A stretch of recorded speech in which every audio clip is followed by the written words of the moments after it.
Hi అండి, welcome to our channel. ఈరోజు బెండకాయ టమాటా కర్రీ ఎలా తయారు చేయాలో చూద్దాం. ఈ రెసిపీ రైస్లోకి రోటీస్లోకి చాలా బాగుంటుందండి.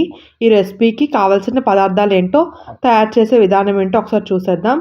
కావాల్సిన పదార్థాలు: 1/2 కిలో బెండకాయలు, 3 ఉల్లిపాయలు చిన్న ముక్కలుగా కట్ చేసినవి, 2 టమాటాలు చిన్న ముక్కలుగా కట్ చేసినవి, 3 పచ్చిమిరపకాయలు చిన్న ముక్కలుగా కట్ చేసినవి, 1/2 టీ స్పూన్ ఉప్పు, 1/4 టీ స్పూన్ పసుపు, 1 స్పూన్ కారం, 1/2 టీ స్పూన్ గరం మసాలా, కరివేపాకు 2 రెమ్మలు, జీలకర్ర పొడి కొద్దిగా, ధనియాల పొడి కొద్దిగా, కొత్తిమీర కొద్దిగా, 4 స్పూన్లు ఆయిల్.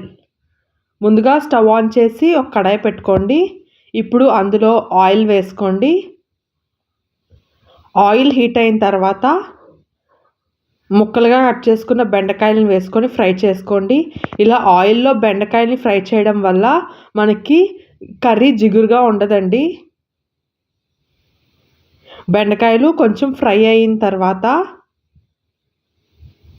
అందులో కరివేపాకు వేసుకోండి.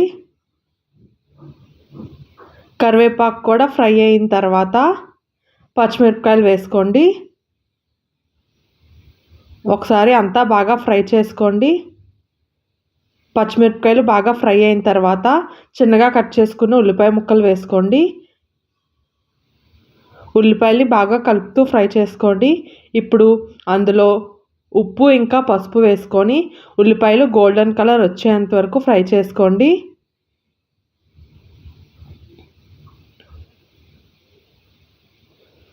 ఉల్లిపాయలు గోల్డెన్ కలర్ వచ్చేంత వరకు ఫ్రై చేసుకున్న తర్వాత అందులో చిన్నగా కట్ చేసుకున్న టమాటా ముక్కలు వేసుకోండి. టమాటాలు మెత్తగా గుజ్జులా అయ్యేంత వరకు కలుపుతూ ఫ్రై చేసుకోండి.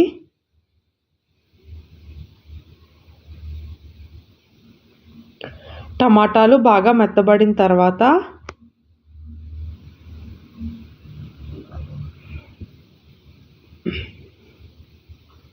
కారం ఇంకా గరం మసాలా వేసుకోండి. కారం పచ్చివాసన పోయేంత వరకు ఫ్రై చేసుకోండి.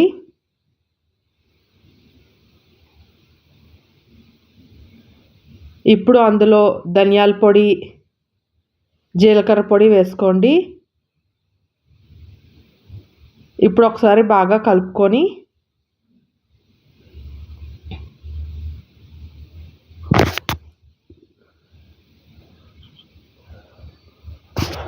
వాటర్ వేసుకోండి.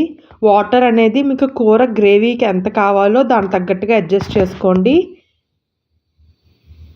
ఇప్పుడు ఒకసారి బాగా కలుపుకొని సిమ్లో పెట్టి కూర దగ్గరికి అయ్యేంత వరకు మరిగించుకోండి. ఇప్పుడు అందులో కొత్తిమీర వేసి ఒకసారి బాగా కలుపుకొని కూర దగ్గర పడిన తర్వాత స్టవ్ ఆఫ్ చేసేయండి.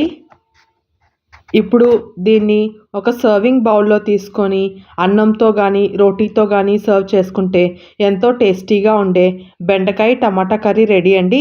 ఈ రెసిపీ నచ్చినట్లయితే ట్రై చేసి ఎలా ఉందో కమెంట్ చేయండి.